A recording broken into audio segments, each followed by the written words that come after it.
Okay, so now that I have the monitors all wall mounted, I wanted to show you guys a few of the little tips and tricks that I use to get the most out of my wall mounted screens and be able to, do all the stuff that those mounts allow me to do to the most effectiveness. So let me flip around here. So we'll grab the top one first. So the first challenge on putting these things up is the positioning. So typically it takes me a couple of tries before I get them just right. In fact, you can even see there and there. I had originally tried positioning it this high, and I found that the problem with that was that, so these have kind of an idle position, like a rest position. Well, I'll pull it back in a minute, but where it was a few minutes ago, when I first pulled it up, that was the, or when I first showed it on the video, that was kind of the rest position. And I want it to be kind of dead centered when it's in the rest position. So the next thing I suggest is making sure you give enough slack on the cables to be able to have kind of free, movement. In fact, I even have this set up right now to where there's enough slack where I can even do this. Let's see if I can, oh gosh. So I had it set up originally so that you could, oh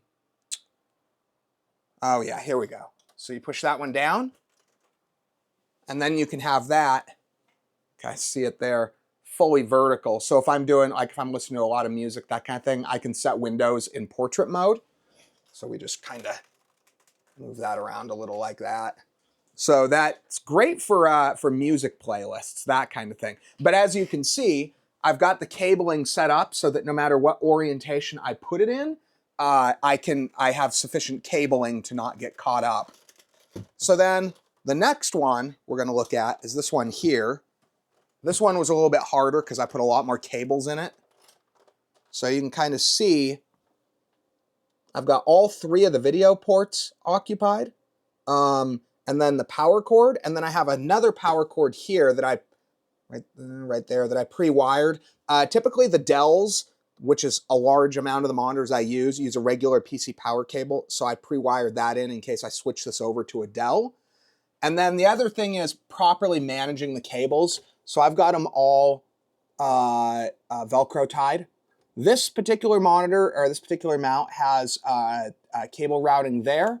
It's got one under here, but I'm not using it because there's too much cabling here, and the flexibility I wanted on this particular mount didn't allow it. And then it's got one on the bottom here, so it allows me to keep the cables all nice. So you can kind of see this one up here. It's kind of the same setup. So, and then on the back of my last one, I did something kind of different here too.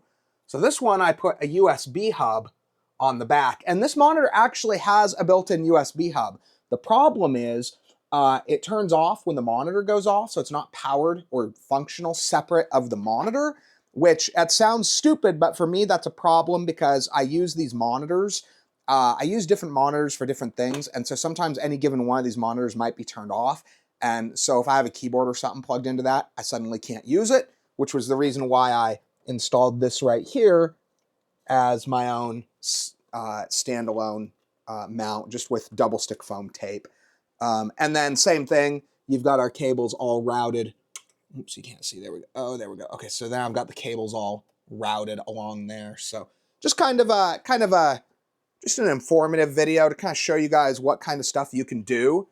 See how you have this now? I mean, these can come, I can do anything I want with this. So like I can have this, see that?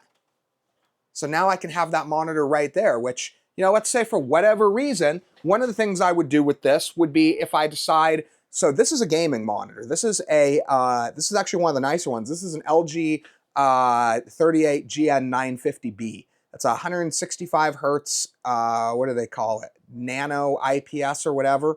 It's a very nice screen. It's not my primary anymore, but it's a very nice screen. So if for whatever reason I wanted to game on it, I have my main gaming PC hooked up to this, even though this is primarily for my workstation at this point. But I can switch over to that on my gaming machine and run games into that. And so if I, for whatever reason, one day want to do some game demo in ultra wide, or just want to game in ultra wide, you know, some games like Cyberpunk, for example, really benefit from the ultra wide viewpoint. So, or aspect ratio, shall we say? So, and then when I'm done doing that, let's see if I can do this. You gotta do it just right. It's kind of hard to do with one hand, but when I'm done, I just kind of push it back. Goes back in the corner. And then same thing with this one up here. Goes back like that. I kind of position it, but there we are. Everything back in place. So yeah, it just gives you a ton of flexibility if you do it right. So anyway, I just want to give you guys kind of a few of the tips and tricks that I go by when I'm working with wall mounts on the monitors. Anyway, thanks for watching.